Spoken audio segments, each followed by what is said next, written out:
Why does receiving feedback about ourselves sometimes feel like a personal attack, even when we know it's meant to help us? In this episode, we're unpacking the psychology of feedback, why it stings, why we avoid it, and how learning to receive it well can transform our personal and professional growth. I hope you find it super useful.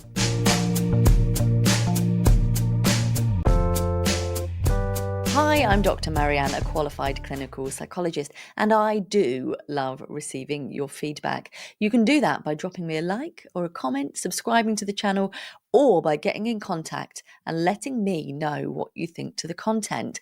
But I know that especially sometimes if it's unsolicited feedback we're offered, that doesn't always feel quite so nice. And I know when we're in a variety of roles, especially if we're working in mental health, that we need to be kind of aware of our impact on others.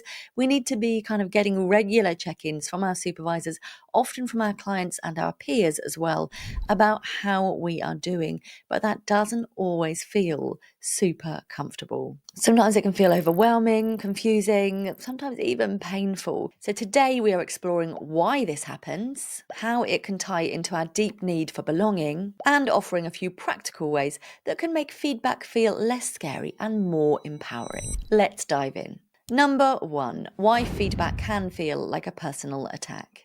I think it's that it often kind of hits us in our tender spots. It can feel like it's an indication that we are lacking in some way, that we are not enough.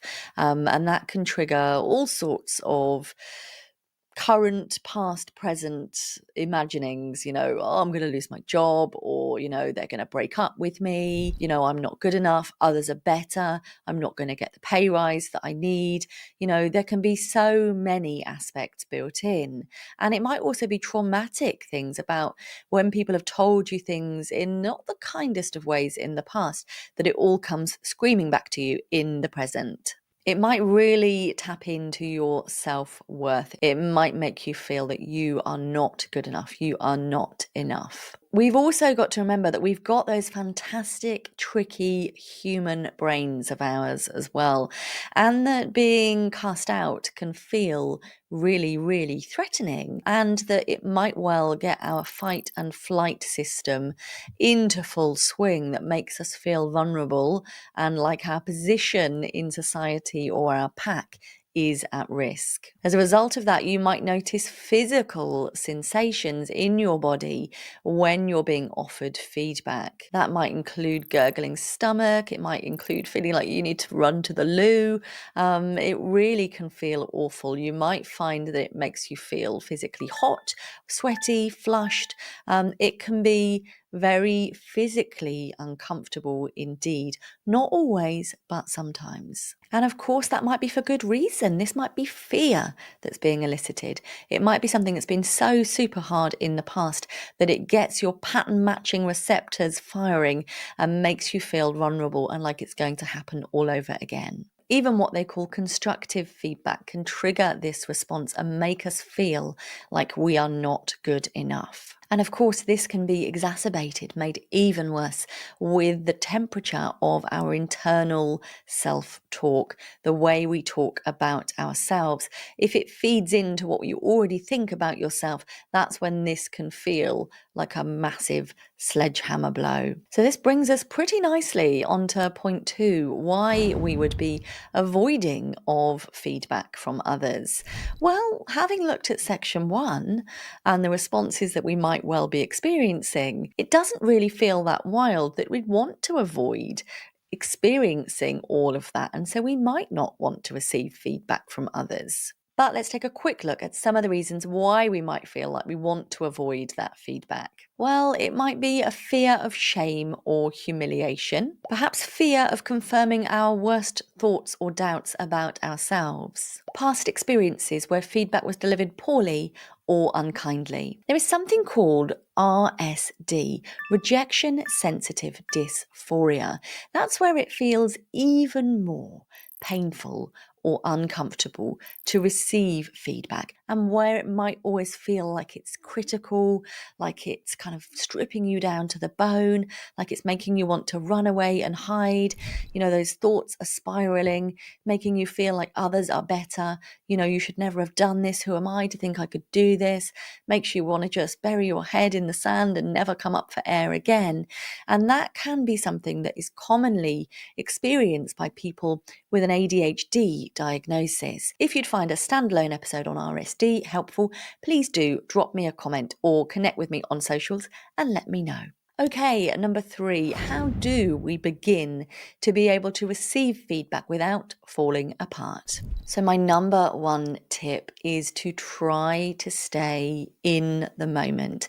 And one of the best ways we can do that is by just taking a moment to pause. Make sure you are breathing. Make sure you're not holding your breath, because that's when the body might start to go into fight and flight. So we want to try and keep you mindful of being in this moment so that you don't begin to dissociate, you don't begin to start a panic cycle. So once you start to realize that you're receiving feedback, just take a breath. In through your nose, hold that for a moment, breathe out through your mouth. Don't feel that you need to rush in to defend yourself. Sometimes we just need to be able to listen, to hear. And that's something that I find really helpful, trying to remind myself when I'm parenting as well. Sometimes I just need to listen. I don't need to fix. I just need to hear. Once we begin to be able to pause, to slow things down a bit, that's when we might be able to begin to separate the feedback from our self-worth. To know that one piece of feedback doesn't define you. I guess even with this podcast, some people might be like, oh, it's terrible, you're awful, I hate the sound of your voice, you're dreadful. But actually, they might not be the person this podcast is created for. And we might be able to think about their opinion, or I might be able to think about their opinion as an anomaly. Maybe it doesn't need to be, a signal that I'm not cut out for this, or that I should jack it all in, quit. Sometimes I can just allow other people to hold opinions that might be different to my own, that might be different to, what I wanted or what others, I hope, might think about me. We need to know that that piece of feedback doesn't define us, and that it might not also be true. Of course, it might be true, and we might need to be able to consider what changes we can make, how we might reframe what we're doing, do something a little bit differently so that it better meets our needs and the needs of whoever it is we're trying to serve or kind of provide a service for. And another tip can be starting to look for the useful grain. So even if someone gives you kind of a vitriolic, really not very nice version of their truth, it might be that we can actually kind of dilute it down, almost like looking for, if you were doing, I know in Australia once I was looking in opal mines, and you were kind of getting like a sand sieve and trying to sieve out all the dirt to look for the tiny opals.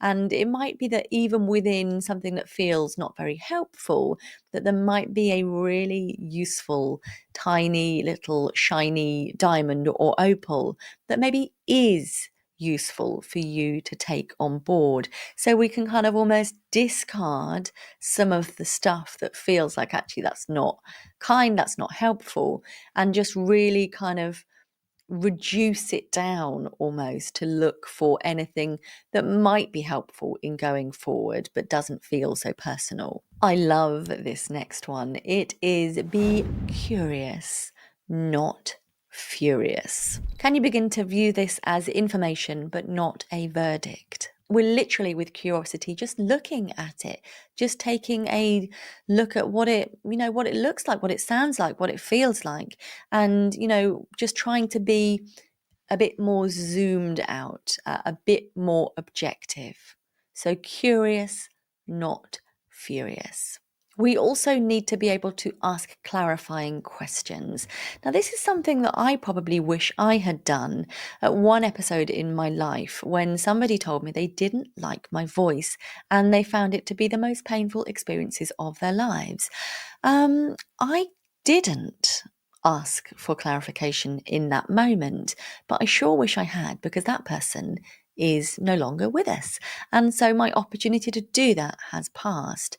I think nowadays I would be a better self advocate. I would be better at asking for clarification and also knowing that I don't need to hold on to that. I kind of wish I hadn't, because I think it did keep me stuck for quite some years. But an example of a clarifying question might be, can you let me know what you think I could focus on to improve this? So I guess we're looking for things that are tangible, something that helps us to be able to make action steps, something that makes it measurable. When we're looking at goal setting, we're looking at SMART goals. So something that's specific, measurable, achievable, realistic, and time focused. And that might be an approach that would work really well for garnering this feedback as well and putting that into action. We also need to begin to notice our triggers. What really gets your goat, so to speak? What are your tender spots? Where are your Achilles heels? If it's always in the same spot, then it might be something that is kind of old stuff that's being brought to the front. And it might be that we need to work through that in supervision, in a meeting with someone you care about, with a friend, a family, a loved one, or maybe even therapy too. This can be where reflective journal writing comes in really helpfully as well too. Spend some time with yourself. Really invite yourself to look at those tender spots and to think about what might have helped create them to begin with. Number 4, let's look at some practical exercises that might be really helpful to help feedback feel less triggering, less awful. We need to reframe our feedback mentally. It might be that we need to notice those thoughts and really name them as thoughts as well. So rather than having the thought that I'm not good enough, we can be like, I'm having the thought that I'm not good enough.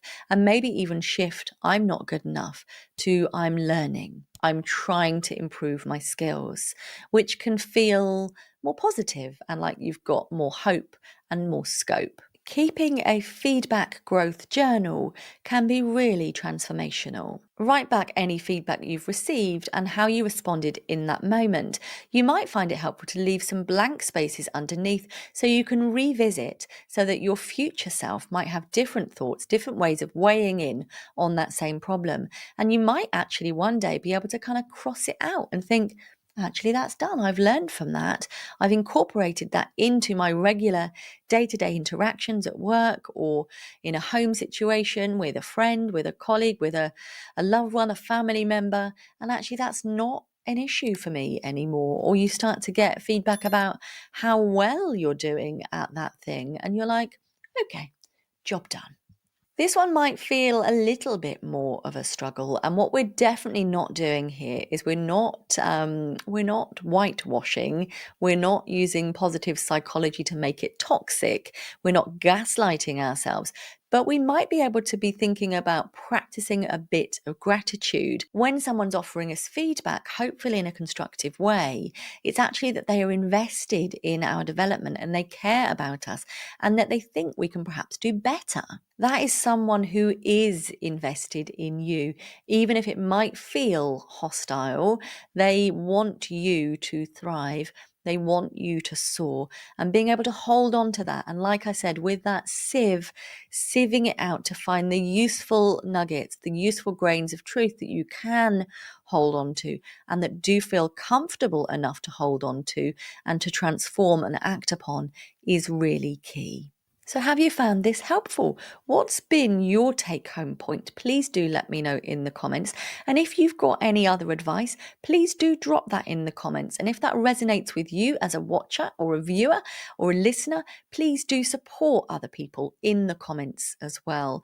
If you find this content helpful, the kindest thing you can do is to follow the show on whatever platform you are watching or listening to, or subscribe if you're on YouTube. Every like on YouTube helps YouTube to know this content is helpful and helps it to be discovered by a wider audience. So please, if you're watching, especially at this point when we're on the finishing lap, please do drop me a like. Please do drop me a comment. And if you're not already subscribed, please do me that kindness. It really is the kindest thing you can do for any podcaster or content creator that you rate. I would love to know what other content you would find helpful. Please do let me know. Come and connect with me on socials where I'm Dr. Marianne Trent, absolutely everywhere. And please do, if you're an aspiring psychologist, come and join my free Facebook group, the Aspiring Psychologist Community with Dr. Marianne Trent, which is the exclusive home of Marianne's motivation and mindset sessions, which happen on Friday mornings. Thank you so much for being part of my world. I will look forward to bringing you the next episode, which will be available from 10 a.m. on Saturdays on YouTube and wherever you get your podcast from 6 a.m. on Monday. Thank you so much, and I'll see you very soon. Be kind to yourself.